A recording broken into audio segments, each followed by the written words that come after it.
नमस्कार विद्यार्थी मित्रांनो, MPSC जागरणवर आपले सहर्ष स्वागत आहे। आज आहे 27 जून 2026 आणि आजच्या दैनिक चालू घडामोडींवर आधारित महत्त्वाचे प्रश्न आपण या व्हिडिओमध्ये पाहणार आहोत। तरी सर्वप्रथम जर आपण नवीन असाल तर चॅनलला अवश्य सबस्क्राइब करा। चला तर मग आजच्या व्हिडिओला सुरुवात करूया। प्रश्न 1, अलीकडेच जागतिक अंमली पदार्थ विरोधी दिन केव्हा साजरा करण्यात आला आहे?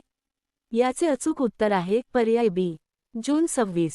स्पष्टीकरण: जागतिक अंमली पदार्थ विरोधी दिन म्हणजेच अंमली पदार्थाचे सेवन आणि बेकायदेशीर तस्करीविरुद्ध आंतरराष्ट्रीय दिन दरवर्षी जून 26 रोजी साजरा केला जातो। हा दिन साजरा करण्याचा मुख्य उद्देश अंमली पदार्थाचा गैरवापर आणि बेकायदेशीर व्यापाराच्या गंभीर परिणामांबद्दल जगभरातील लोकांमध्ये जागरूकता निर्माण करणे हा आहे। हा दिवस अधिकृतपणे संयुक्त राष्ट्र महासभेने डिसेंबर 1987 मध्ये स्थापित केला होता।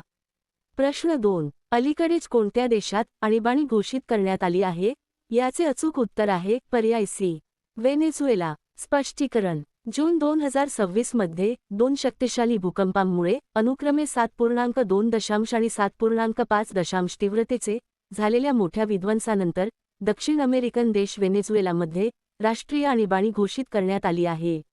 या नैसर्गिक आपत्तीमुळे राजधानी काराकससह उत्तर कॅरिबियन किनारपट्टीचे मोठे नुकसान झाले आहे, ज्यामुळे आंतरराष्ट्रीय बचाव पथके आणि मदत साहित्य तातडीने तैनात करण्यात आले आहे। आणीबाणी दरम्यान देशातील वीज आणि इंटरनेट सेवा खंडित झाल्या असून आपत्कालीन निवारणासाठी आवश्यक पावले उचलली जात आहेत। व्हेनेझुएला देशाची माहिती: राजधानी काराकास, चलन व्हेनेझुएलन बोलिव्हर, राष्ट्राध्यक्ष डेल्सी रॉड्रिग्ज। प्रश्न 3, अलीकडेच यूके संसदेत कोणत्या भारतीय व्यक्तीला ग्लोबल प्रेस्टीज अवॉर्डने सन्मानित करण्यात आले? याचे अचूक उत्तर आहे पर्याय बी, हर्षवर्धन। स्पष्टीकरण: यूके संसदेच्या हाऊस ऑफ लॉर्ड्समध्ये ग्लोबल प्रेस्टीज अवॉर्डने सन्मानित करण्यात आलेल्या भारतीय व्यक्तीमध्ये बिहार क्रिकेट असोसिएशनचे अध्यक्ष हर्षवर्धन यांचे नाव प्रमुख आहे।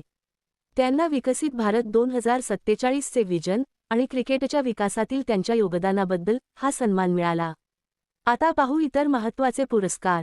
जेनेंट जैन यांना भौतिकशास्त्रातील वल्फ पुरस्कार 2025 ने सन्मानित करण्यात आले। जीवशास्त्रातील असाधारण योगदानासाठी गौतम डे यांना AMBO गोल्ड मेडल 2026 ने सन्मानित करण्यात आले। भारतीय नौदलाचे लेफ्टनंट कमांडर सूरज प्रसार यांना शौर्य चक्रने सन्मानित करण्यात आले। FE बेस्ट बँक्स अवॉर्ड्स 2026 मध्ये बँकर ऑफ द इयरचा पुरस्कार के सत्यनारायण राजू यांना मिळाला। 2026 चा प्रिन्सेस ऑफ अस्टरियस स्पोर्ट्स अवॉर्ड मिळवणारे लिओनेल मेसी हे पहिले फुटबॉल खेळाडू ठरले। अभिलाषा बराक यांना संयुक्त राष्ट्रांचा military gender advocate of the year पुरस्कार प्रदान करण्यात आला। प्रश्न 4, अलीकडेच श्री अंबाबाई मंदिर विकास प्रकल्प कोणत्या राज्यात सुरू करण्यात आला आहे? याचे अचूक उत्तर आहे पर्याय सी, महाराष्ट्र। स्पष्टीकरण: श्री अंबाबाई मंदिर विकास प्रकल्प महाराष्ट्र राज्यात सुरू करण्यात आला आहे। केंद्रीय गृहमंत्री अमित शाह यांनी 20 जून 2026 रोजी ऐतिहासिक कोल्हापूर शहरात स्थित प्रसिद्ध करवीर निवासिनी अंबाबाई महालक्ष्मी मंदिरासाठी 1445 कोटींहून अधिक खर्चाच्या या व्यापक विकास आणि पुनरुज्जीवन प्रकल्पाचे उद्घाटन केले। मुख्य आकर्षणे: या प्रकल्पांतर्गत एक आधुनिक दर्शन मंडप, अन्नछत्र म्हणजेच सामुदायिक स्वयंपाकघर, वेद पाठशाळा आणि परिक्रमा मार्ग म्हणजेच नगर प्रदक्षिणा मार्ग बांधला जाईल। जतन कार्य: मुख्य मंदिरासह आजूबाजूच्या 41 लहान मंदिरांच्या पुनरुज्जीवनाचे कामही या प्रकल्पात समाविष्ट आहे। उद्देश: विकासही वारसाही या मंत्रासह मंदिराचा 1000 वर्षे जुना ऐतिहासिक आणि सांस्कृतिक वारसा जतन करणे। महाराष्ट्र राज्याची माहिती: राजधानी मुंबई, मुख्यमंत्री देवेंद्र फडणवीस, राज्यपाल जिष्णू देव वर्मा। आता पाहू महाराष्ट्राशी संबंधित इतर चालू घडामोडी। महाराष्ट्र शासनाने नागपूर येथील उच्च ऊर्जा वैद्यकीय सायक्लोट्रॉन प्रकल्पासाठी 300 कोटी मंजूर केले। महाराष्ट्र शासनाने पुण्यश्लोक अहिल्यादेवी होळकर शेतकरी कर्जमुक्ती योजनेला मंजुरी दिली। भारताच्या महाराष्ट्र राज्यात इस्रायलसोबतच्या करारानुसार पिनाका मल्टी बॅरल रॉकेट लॉन्चरचे उत्पादन केले जाईल। संरक्षण मंत्री राजनाथ सिंह यांनी शिर्डी येथे तोफेचे गोळे बनवणाऱ्या कारखान्याचे उद्घाटन केले। भारतात केंद्र सरकारच्या योजनांची अंमलबजावणी करण्यात महाराष्ट्र पहिल्या क्रमांकावर राहिला। ऑपरेशन अंतिम प्रहार अंतर्गत मोठ्या कारवाईनंतर गडचिरोली जिल्हा नक्षलमुक्त घोषित करण्यात आला। महाराष्ट्र शासनाने कॉम्प्रेस्ड बायोगॅस धोरण 2026 मंजुरी दिली. प्रश्न 5. अलीकडेच इंटरनॅशनल बिग कॅट अलायन्सचा 27वा सदस्य देश कोणता बनला आहे? याचे अचूक उत्तर आहे पर्याय डी, बांगलादेश. स्पष्टीकरण. अलीकडेच बांगलादेश इंटरनॅशनल बिग कॅट अलायन्सचा 27वा सदस्य देश बनला आहे. इंटरनॅशनल बिग कॅट अलायन्सबद्दल मुख्य मुद्दे. स्थापना ही भारताद्वारे 2023 मध्ये सुरू करण्यात आलेली एक जागतिक मोहीम आहे. उद्देश जगभरातील 7 प्रमुख मोठ्या मांजरींच्या प्रजातींच्या म्हणजेच वाघ, सिंह, बिबट्या, हिमबिबट्या, चिता, जग्वार आणि प्युमा संवर्धन प्रयत्नांना एकत्रित आणि बळकट करणे हा आहे. मुख्यालय. या अलायन्सचे मुख्यालय नवी दिल्ली, भारत येथे आहे. बांगलादेश देशाची माहिती. राजधानी ढाका. चलन बांगलादेशी टका. पंतप्रधान तारिक रहमान. आता पाहू बांगलादेशशी संबंधित इतर चालू घडामोडी. तमीम इक्बाल यांची बांगलादेश क्रिकेट बोर्डाच्या अध्यक्षपदी निवड करण्यात आली. अणुऊर्जेचा वापर करून वीज निर्मिती करणारा बांगलादेश हा जगातील 33वा देश ठरला. दिनेश त्रिवेदी यांची बांगलादेशात भारताचे नवीन उच्चायुक्त म्हणून नियुक्ती करण्यात आली. बांगलादेशने सॅफ अंडर-20 चॅम्पियनशिप 2026चे विजेतेपद जिंकले. मार्च 26 रोजी बांगलादेशचा स्वातंत्र्य दिन साजरा करण्यात आला. संयुक्त राष्ट्रांच्या जल परिषदेत सहभागी होणारा बांगलादेश हा पहिला दक्षिण आशियाई देश ठरला. बांगलादेशच्या प्रसिद्ध लोकगायिका फरीदा परवीन यांचे निधन झाले. भारताने भूमी आणि सागरी बंदरांच्या माध्यमातून बांगलादेशमधून तागायातीवर बंदी घातली. प्रश्न 6. अलीकडेच भारतात डिजिटल अरेस्ट फ्रॉड नेटवर्कविरुद्ध कोणी ऑपरेशन चक्र 6 सुरू केले आहे? याचे अचूक उत्तर आहे पर्याय बी, सीबीआय. स्पष्टीकरण. अलीकडेच भारतात डिजिटल अरेस्ट फ्रॉड नेटवर्कविरुद्ध केंद्रीय अन्वेषण विभागाने म्हणजेच सीबीआयने ऑपरेशन चक्र 6 सुरू केले आहे. या देशव्यापी मोहिमेअंतर्गत सीबीआयच्या 60 विशेष पथकांनी 16 राज्ये आणि केंद्रशासित प्रदेशांमधील 80हून अधिक ठिकाणांवर एकाच वेळी छापे टाकले आहेत. प्रश्न 7. अलीकडेच वेत्री तमिळगम अंतर्गत कोणते सरकार थायमामन थंगा मोथिरा थिट्टम मोहीम सुरू करणार आहे? याचे अचूक उत्तर आहे पर्याय सी, तमिळनाडू. स्पष्टीकरण. अलीकडेच वेत्री तमिळगम विजन दस्तऐवजांतर्गत तमिळनाडू सरकार थायमामन थंगा मोथिरा थिट्टम नावाची मोहीम सुरू करणार आहे. उद्देश सरकारी रुग्णालयांमध्ये जन्म घेणाऱ्या नवजात बालकांचा आणि त्यांच्या मातांचा सन्मान करणे. लाभ. या योजनेअंतर्गत राज्यात कायमस्वरूपी वास्तव्यास असलेल्या कुटुंबांतील नवजात बालकांना 1 ग्रॅम सोन्याची अंगठी भेट म्हणून दिली जाईल. पात्रता. सरकारी रुग्णालयात जन्मलेल्या सर्व बालकांना हा लाभ मिळेल. तमिळनाडू राज्याची माहिती. राजधानी चेन्नई. मुख्यमंत्री सी जोसेफ विजय. राज्यपाल राजेंद्र आर्लेकर. आता पाहू तमिळनाडूशी संबंधित इतर चालू घडामोडी. तमिळनाडू सरकारने सहकारी पीक कर्जमाफीची मर्यादा वाढवून 75,000 केली आहे. तमिळनाडूचे शेतकरी वलोवन यांना एफएओ सॉइल फॉर्म हिरो म्हणून सन्मानित करण्यात आले. भारताचा पहिला मेगा ग्रीनफील्ड शिपयार्ड तमिळनाडूमध्ये विकसित केला जाईल. तमिळनाडू सरकारने महिलांच्या सुरक्षेसाठी सिंगापेन म्हणजेच सिंहिणी विशेष दलाची स्थापना केली. वर्ष 2025 मध्ये सर्वाधिक सागरी मत्स्य उत्पादन करणारे भारतीय राज्य तमिळनाडू बनले आहे. अग्निकुल कॉस्मॉसने जगातील पहिल्या पूर्णतः 3D प्रिंटेड बूस्टर इंजिन अग्नितेची यशस्वी चाचणी चेन्नई येथे केली. तमिळनाडू 2024 ते 2025 मध्ये भारताचा अव्वल वस्त्रोद्योग निर्यातदार राज्य म्हणून उदयास आला. प्रश्न 8. अलीकडेच बंगाल क्रिकेट असोसिएशनने आपल्या महत्त्वाकांक्षी विजन 2028 कार्यक्रमाचे प्रमुख आणि वेगवान गोलंदाजी प्रशिक्षक म्हणून कोणाची नियुक्ती केली आहे? याचे अचूक उत्तर आहे पर्याय सी, अशोक दिंडा. स्पष्टीकरण. बंगाल क्रिकेट असोसिएशनने माजी भारतीय वेगवान गोलंदाज आणि बंगाल सरकारमधील मंत्री अशोक दिंडा यांची आपल्या महत्त्वाकांक्षी विजन 2028 कार्यक्रमाचे प्रमुख आणि वेगवान गोलंदाजी प्रशिक्षक म्हणून नियुक्ती केली आहे. विजन 2028 हा एक सर्वसमावेशक खेळाडू विकास कार्यक्रम आहे, ज्याचा उद्देश बंगालमधील क्रिकेट कौशल्यांचा शोध देणे, त्यांना प्रोत्साहन देणे आणि त्यांचा विकास करणे हा आहे. आता पाहू इतर महत्त्वाच्या नियुक्त्या. International tribunal for the law of the sea मध्ये बिमल एन पटेल यांची न्यायाधीश पदावर नियुक्ती करण्यात आली. सेल्युलर ऑपरेटर्स असोसिएशन ऑफ इंडियाचे नवीन चेअरमन राहुल वत्स बनले आहेत. FATFचे नवीन उपाध्यक्ष विवेक अग्रवाल बनले आहेत. राष्ट्रीय तपास यंत्रणेचे म्हणजेच NIAचे महानिरीक्षक म्हणून सुंदरराज पी यांची नियुक्ती करण्यात आली आहे.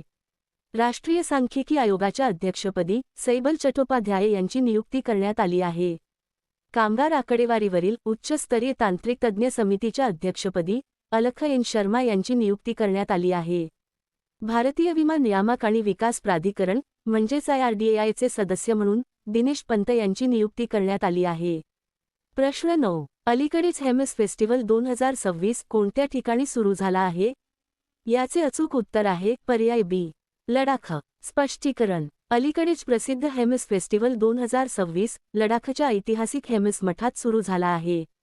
हे ठिकाण केंद्रशासित प्रदेश लडाखच्या लेह जिल्ह्यापासून सुमारे 45 किलोमीटर अंतरावर आहे.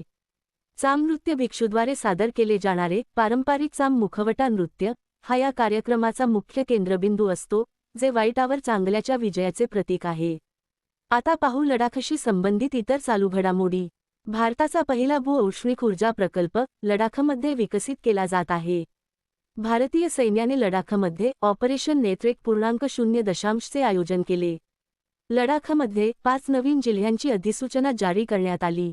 सांस्कृतिक वारशाच्या संरक्षणासाठी लडाखला भारतातील पहिले पेट्रोग्लिफ म्हणजेच शिलाचित्र संवर्धन पार्क मिळेल. लडाखमध्ये हिमसरोवर प्रकल्पाचे उद्घाटन करण्यात आले. गगनयान अंतराळवीरांनी मानवी मर्यादांच्या चाचणीसाठी लडाखमध्ये मिशन मित्र सुरू केले. भारताचा पहिला शीत वाळवंटी नदीकाठ पुनर्संचयन प्रकल्प लडाखमध्ये सुरू करण्यात आला. प्रश्न 10. अलीकडेच एंटरप्राइज AIचा वापर करणारे भारतातील पहिले प्रमुख बंदर कोणते बनले आहे? याचे अचूक उत्तर आहे पर्याय ए, व्हीओ चिदंबरनार पोर्ट. स्पष्टीकरण. तमिळनाडूमध्ये स्थित व्हीओ चिदंबरनार बंदर प्राधिकरण हे एंटरप्राइज ग्रेड जनरेटिव्ह AIचा वापर करणारे भारतातील पहिले प्रमुख बंदर बनले आहे.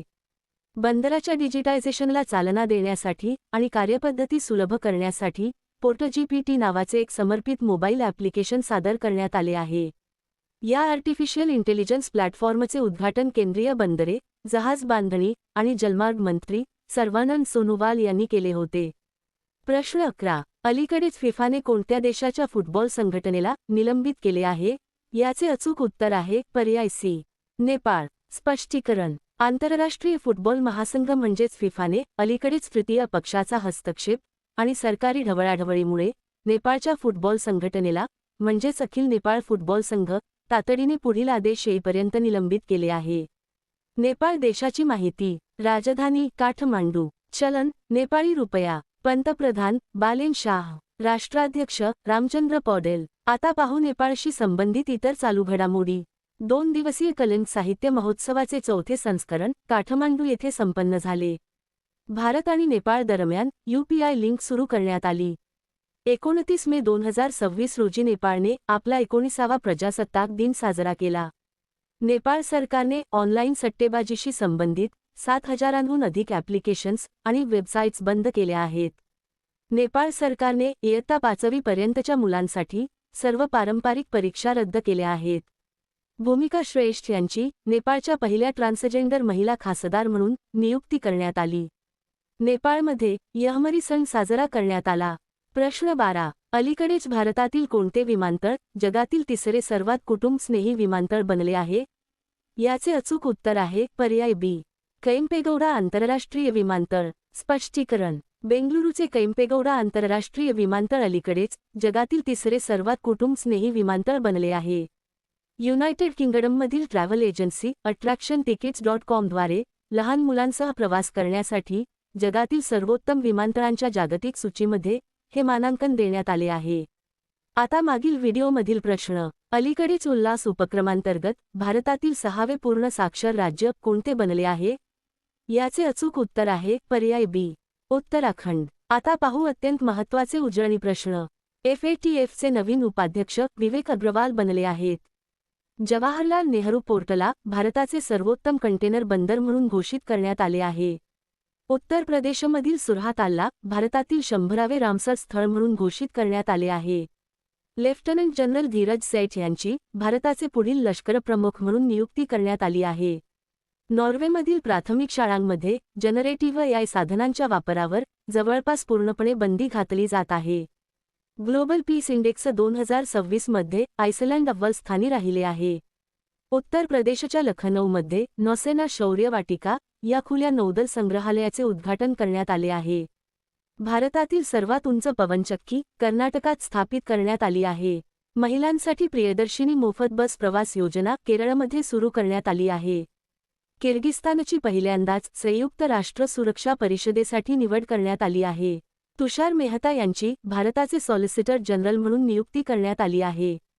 केरळमध्ये वन्यजीव गुन्ह्यांच्या व्यवस्थापनासाठी हॉक ही डिजिटल प्रणाली सुरू करण्यात आली आहे. भारताच्या पुरुष हॉकी संघाने अंडर-18 आशिया चषक जिंकला आहे. पिच ब्लॅक 2026 सैन्य सराव ऑस्ट्रेलियात आयोजित केला जाईल. झारखंडच्या जादूपटिया चित्रकलेला जीआय टॅग मिळाला आहे. ट्रेडमार्क मिळवणारे देशातील पहिले मंदिर जगन्नाथ मंदिर बनले आहे. ईशान्य भारतातील सर्वात मोठ्या सेंद्रिय मसाला प्रक्रिया केंद्राचे उद्घाटन मेघालयात करण्यात आले आहे. आता तुमच्यासाठी प्रश्न. अलीकडेच खीर भवानी जत्रेचे आयोजन कोणत्या ठिकाणी करण्यात आले आहे? दिलेल्या पर्यायातून या प्रश्नाचे अचूक उत्तर कमेंट बॉक्समध्ये नक्की द्या. उद्या पुन्हा भेटू पुढील भागात. धन्यवाद.